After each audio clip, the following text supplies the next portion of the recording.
మరి రేవంత్ రెడ్డి గారికి నేను అదే చెప్తున్నా ప్రతిసారి, వ్యతిరేకత రాకముందు, మీ కాంగ్రెస్ పార్టీకి వ్యతిరేకత రాకముందు ఎవరిని అరెస్ట్ చేసినా మీరు హీరో అవుతారు. వ్యతిరేకత వచ్చిన తర్వాత వేరే వాళ్ళని అరెస్ట్ చేస్తే వాళ్ళు హీరోలు అవుతారు, మీరు జీరోలు అవుతారు. ఇది చిన్న ఎల్కేజీ పోరగాడిని అడిగినా చెప్తారు. కానీ అంటే నేను చెప్పేది రాజకీయ కోణంగా చెప్తా ఉన్నా, పబ్లిక్ కోణంగా ప్రజలు ఏమనుకుంటున్నారు, రాజకీయ కోణం ఎట్లా ఉంటుంది అనేది నేను ఈ సందర్భంగా నేను చెప్తా ఉన్నా. సో ఇప్పుడు నాకు తెలిసి కేటీఆర్ అరెస్ట్ అనేది కేవలము ఏంటంటే, ఇప్పుడు మాస్ వంటోలో ఉన్నాం, ఫర్ ఎగ్జాంపుల్ నేను ఉన్నా, అరే ఏంది రేవంత్ అన్న ఫెన్షన్ వస్తలేదు, టెన్షన్ అవుతుంది అందరికీ, ఒంటరి మహిళా ఫెన్షన్లు వస్తలేవు, వికలాంగుల ఫెన్షన్లు వస్తలేవు, ఆ ఫెన్షన్ వస్తలేదు, ఈ ఫెన్షన్ వస్తలేదు, రైతు బంధు ఏది, రైతు భరోసా ఏది, ధరణి బాధితులు అందరూ కూడా తిరుగుతూ ఉన్నారు రోడ్ల మీద. సో మీరు అదన్నారు, 15 లక్షల మంది బాధితులు ఉన్నారు, భూభారతి అన్నారు. కానీ భూభారతిలో భారత మాతకున్నంత ఓర్పు ఈ భూభారతి బాధితులకు ఎవరు కనబడట్లేదు. సో అది లేదు, ఇది లేదు, ఇది లేదు, అది లేదు, 6 గ్యారెంటీలు ఏమైనా, 7వ గ్యారెంటీ చెవులో పువ్వా అని మేము అడుగుతా ఉన్నాము.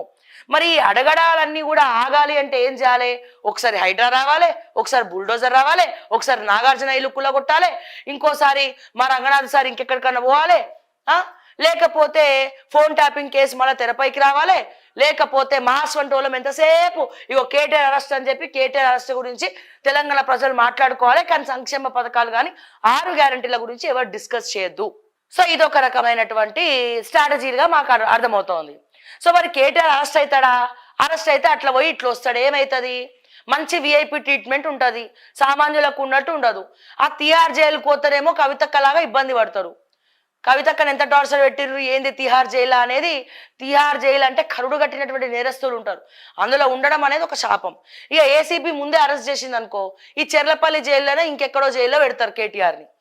బయట బీఆర్ఎస్ కార్యకర్తలు ఆల్రెడీ వాళ్ళు కూడా ఏమేం చేయాలనేది కేటీఆర్ ముందే ప్లాన్ చేసుకున్నాడు, అంతా స్ట్రాటజికల్గా ఆయనకు ప్లస్. అందుకే ఫిట్ అయ్యి వస్తా, వాకింగ్ చేసి వస్తా, డైటింగ్ చేసి వస్తా, పుస్తకాలు చదివి వస్తా అని డైలాగులు చెప్తుడు మా కేటీఆర్.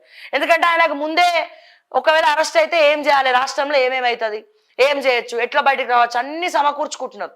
వీళ్ళు అరెస్ట్ అని చెప్పి ముందస్తు హింటులు ఇస్తున్నారు కేటీఆర్కి. అరెస్ట్ చేసేది ఉంటే ఎట్లుండాలి, అరెస్ట్ అయ్యే వరకు అరెస్ట్ అయ్యే పర్సన్కే తెలియద్దు, అట్లుండాలి. వీళ్ళు మొత్తం చెప్పేసి అరెస్ట్ అయ్యి అని చెప్పి తెలంగాణ ప్రజలకి బోరు కొట్టబట్టే, ఆ పొంగులెట్టి అన్నటువంటి ఆ బాంబులు తుస్సవబట్టే ఇన్ని జరుగుతూ ఉన్నాయి తెలంగాణ రాష్ట్రంలో. సో కేటీఆర్ ఒకవేళ అరెస్ట్ అయినా మళ్ళీ కోర్టు బెయిల్ ఇస్తుంది.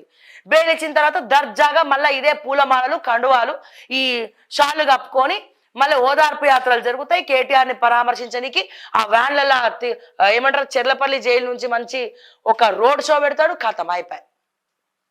కథ కంచికి రేవంత్ అన్న ఇంటికి. ఇవన్నీ అవసరమా రేవంత్ అన్న? సో ఏం జరుగుతుంది నాయన తెలంగాణలో అంటే ఇదే జరుగుతుంది, ఇదే జరుగుతుంది. సో మీరే జాకీలు పెట్టి ఇక బోట్లు బిగించి, రేవంత్ గ్యారేజ్ అని ఒక పేరు పెట్టుకొని బోల్ట్లు బిగించి, ఇక్కడ బీఆర్ఎస్ పార్టీ గ్రాఫ్ నేనే లేపుతా, బోల్టులు బిగించి జాకీలు పెట్టి మరి లేపుతా అని రేవంత్ అన్న బోర్డు పట్టుకొని రేవంత్ రెడ్డి గారు తిరుగుతున్నటువంటి పరిస్థితి.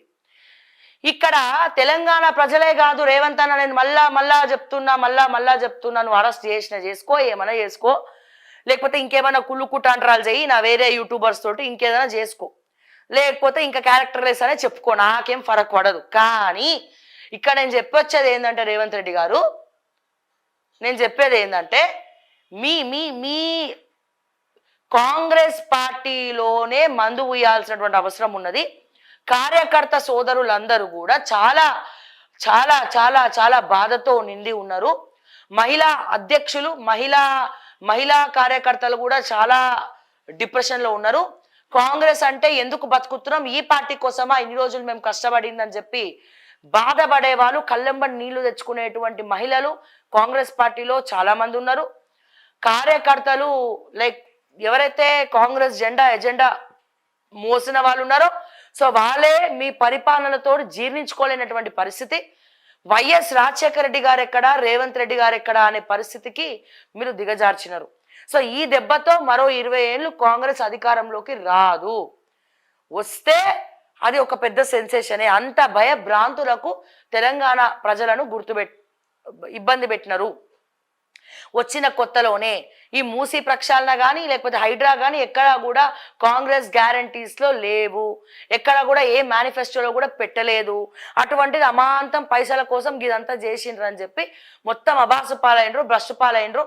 సో దీని వల్లనే హర్యానా ఓడిపోయింది కేవలం because of only Revanth Reddy అని చెప్పి అందరికీ ఒక క్లారిటీ ఉన్నది. సో మరి ఈ డ్యామేజ్ని మీరు ఎట్లా కంట్రోల్ చేసుకుంటారు ఏందనేది ఇక మీకే వదిలేస్తున్నాం. ఇక కేటీఆర్ అరెస్ట్ అని రోజు చెప్పి మమ్మల్ని కూడా ఒక బఫూన్ లాగా చూడబట్టే పబ్లిక్.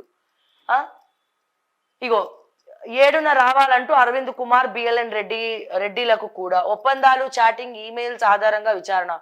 ఇప్పటికే కేటీఆర్ను 7వ తేదీన విచారణకు రావాలన్న ఈడీ. న్యాయవాదులతో కేటీఆర్ బృందం సుదీర్ఘ చర్చలు. క్వాష్ పిటిషన్పై ఉత్కంఠ.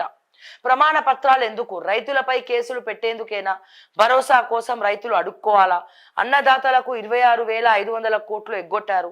ఎంతమందికి రుణమాఫీ చేశారో గ్రామాల్లో ప్రభుత్వమే ప్రమాణ పత్రాలు ఇవ్వాలి అంటున్న కేటీఆర్.